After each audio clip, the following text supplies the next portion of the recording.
Gwlad 20,000 km sgwâr, poblogaeth o 2.94 miliwn o bobl a thros 3 miliwn o ddefaid. 80% o dir Cymru yn dir amaethyddol, 1,300 km o arfordir. Pwy ydyn ni? Beth sy'n gwneud ni yn Gymru?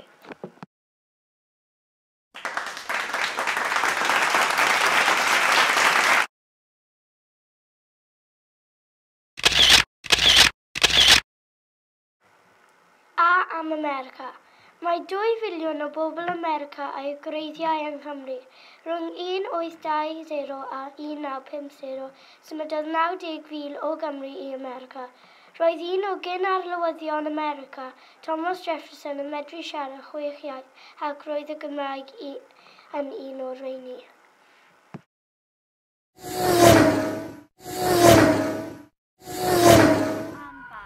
Torodd John Parry Thomas, gyrrwr o Gymro, a'i gar o'r enw Babs, record cyflymder y byd ar draeth y Pentywyn ym 1928.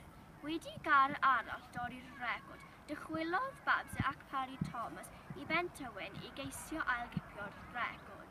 Bu damwain ar y thraeth a bu farw Parry Thomas a llosgwyd y car. Cafodd y car ei rhoi mewn twll mawr yn y tywod ar draeth Pentywyn.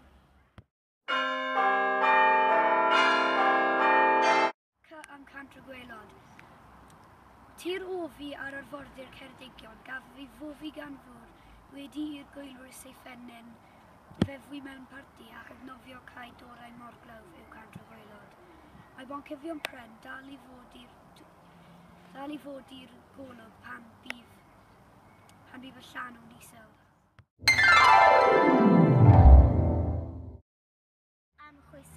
Mae Cymru Chwisgi Cymreig Penderyn o Frycheiniog yn gwerthu 75,000 o botelau'r flwyddyn.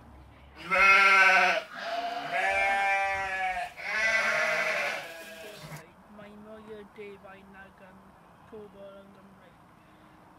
Mae cig o'r oen yn gorau yn y byd.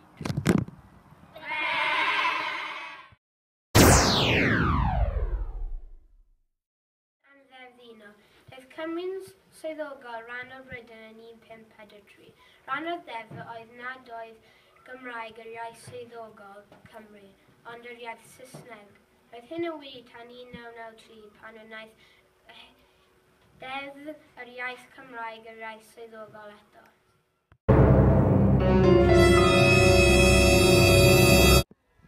Am Everest. Cymro y bywys o George Everest. Ei waith mapio ef ym 1823. Roedd o hyd i'r ffaith mae'r mynydd yn y Himalaya uchaf yn y byd. Dyna pam mae Everest yw enw mynydd hon.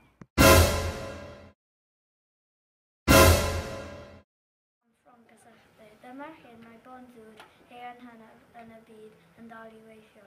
Thomas Telford adeiladodd hi.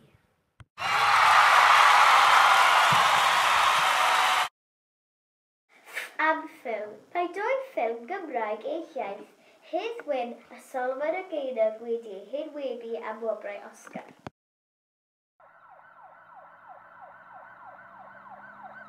Am gangster. Roedd Al Capone yn gangster enwog iawn yn America. Ei ddirprau Cymro a'i wreiddiau yn Llanidloes.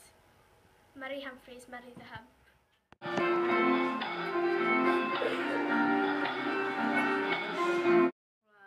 Cerdd enwog gan Gerard Lloyd Owen sy'n beirniadu'r dywysog Charles yn cael ei wneud dywysog Cymru i fy ngwlad. Hywel dda. Fe wnaeth creu system cyfraith Cymru tua 900 o Crist. Mae deddfau'n dweud bod menywod yn gyfartal â dynion. Doedd hyn ddim yn rhan deddfau gweddill Ewrop.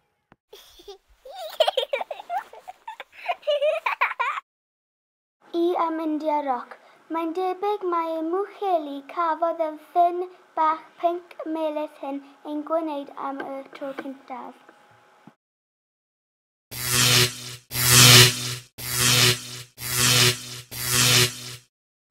Am Japan. Mae nifer o bobl Japan wedi dysgu Cymraeg am ei bod nhw mor hoff o'r grŵp Cymraeg Super Fairy Animals.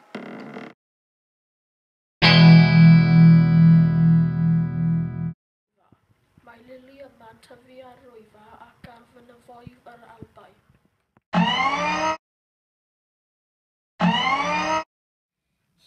Am llyfrau. Mae siop llyfrau a'i law fwyaf y byd yn y gallu ganrif. A mathemateg. Mae mathemategydd o ddim bych y bysgod, Sir Benfro, Robert Record, dyfeisiodd y arwydd mathemategol hyn.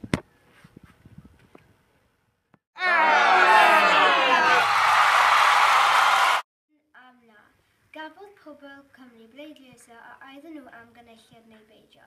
Ei hadeb yn 1979 oedd na. Erbyn 1999 oedd y 9 wedi troi'n ia. O am offa. Clawdd offa yw'r un clawdd pris sy'n rhedeg 150 milltir o un pen i Gymru i'r llall. Bryn immersioedd yr offa.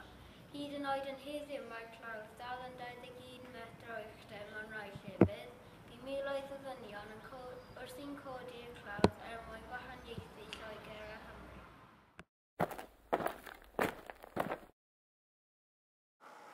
Ym 1965, gadawodd 154 o Gymru Borthladd Lerpwl i sefydlu Gynadfa Cymreig ym Matagonia a Rhiannon.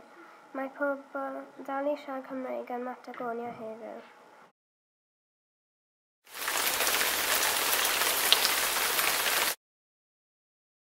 Am Phil Williams. Roedd Phil Williams aelod cynulliad Plaen Cymru o 1999 i 2003 yn ddisgybl blaenllaw byd eang.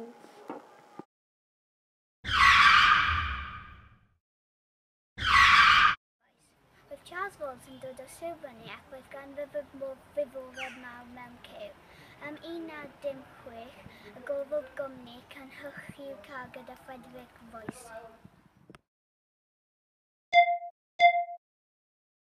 Rwy'n am yr Rufeiniaid. Daeth y Rufeiniaid i Gymru yn 48 o Crist. Mae ôl yr iaith Ladin yw weld yr y Gymraeg o hyd. Ffenestra, ffenestr a liber llyfr.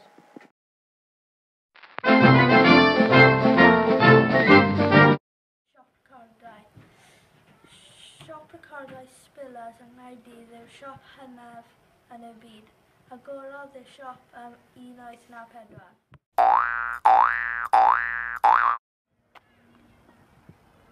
Am tennis. Am rythr chafodd y gêm gyntaf o tennis i chwarae erioed ym 1873. Ysgol Cymru. Eisteddfod Genedlaethol Ysgol Cymru yw gŵyl ieuenctid fwyaf Ewrop.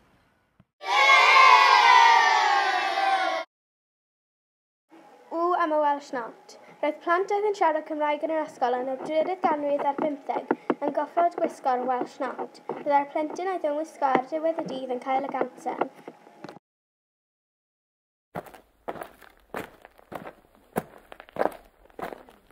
Yr Wyddfa yw'r mynydd uchaf Cymru. Y criw a goncrodd Everest ym 1953 wedi ymarfer ar lethrau'r Wyddfa.